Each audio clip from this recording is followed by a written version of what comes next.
नमस्कार भक्तजनों।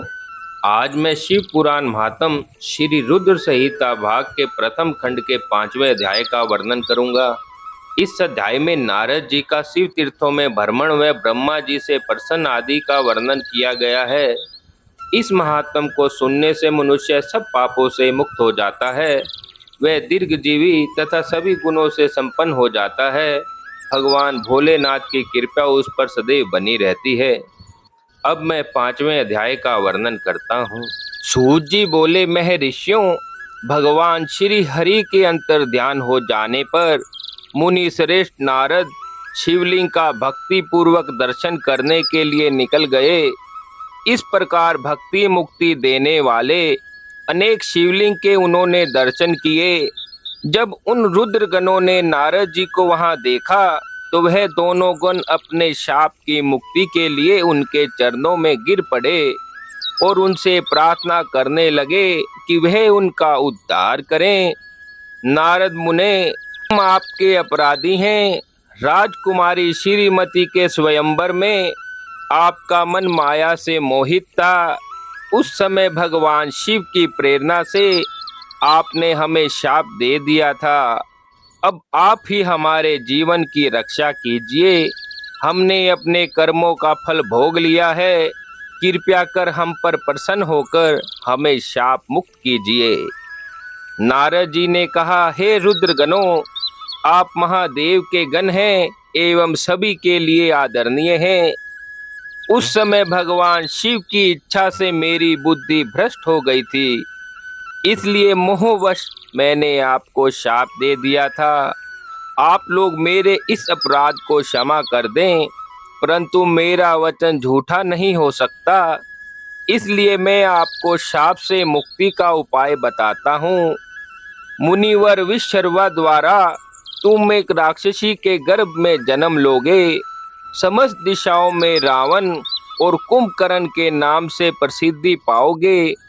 राक्षस राज का पद प्राप्त करोगे। तुम बलवान व वैभव से युक्त हो जाओगे। तुम्हारा प्रताप सभी लोकों में फैलेगा। समस्त ब्रह्मांड के राजा होकर भी भगवान शिव के परम भक्तों में होगे। भगवान शिव के ही दूसरे स्वरूप श्री विष्णु के अवतार के हाथों से मृत्यु पाकर तुम्हारा उद्धार होगा तथा फिर अपने पद पर प्रतिष्ठित हो जाओगे। सूत जी कहने लगे, इस प्रकार नारद जी का कथन सुनकर वे दोनों रुद्रगण प्रसन्न होते हुए वहां से चले गए और नारद जी भी आनंद से सरोबार हो मन ही मन शिव जी का ध्यान करते हुए शिव तीर्थों का दर्शन करने लगे। इस प्रकार भ्रमण करते करते वे शिव की प्रिय नगरी काशीपुरी में पहुँचे और काशीनाथ का दर्शन कर उनकी पूजा उपासना की। श्री नारद जी शिव जी की भक्ति में डूबे उनका सिमरन करते हुए ब्रह्मलोक को चले गए।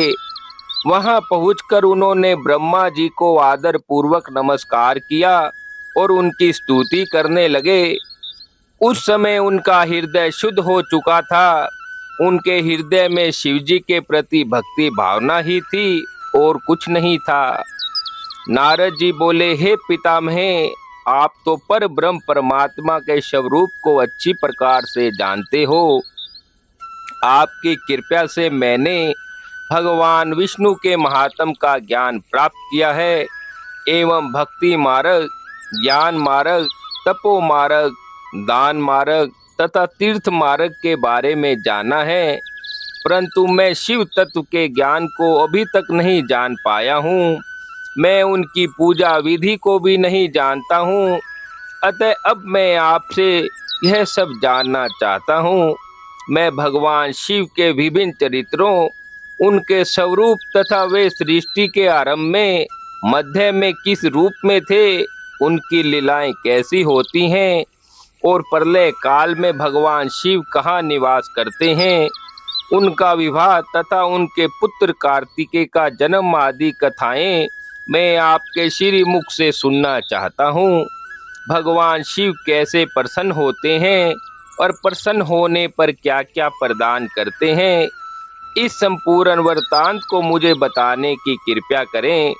अपने पुत्र नारद की ये बातें सुनकर पितामह ब्रह्मा बहुत प्रसन्न हुए। इस प्रकार 5वें अध्याय को आज पूर्ण किया जाता है। भक्तजनों, मेरे द्वारा प्रतिदिन दी जाने वाली जानकारी की वीडियो यदि आपको अच्छी लगे तो आप मेरे YouTube चैनल भक्ति मार्ग के कमेंट बॉक्स में जाकर ओम नमः शिवाय अवश्य लिखें। चैनल को लाइक व सब्सक्राइब करें, ज़्यादा से ज़्यादा शेयर करें। धन्यवाद।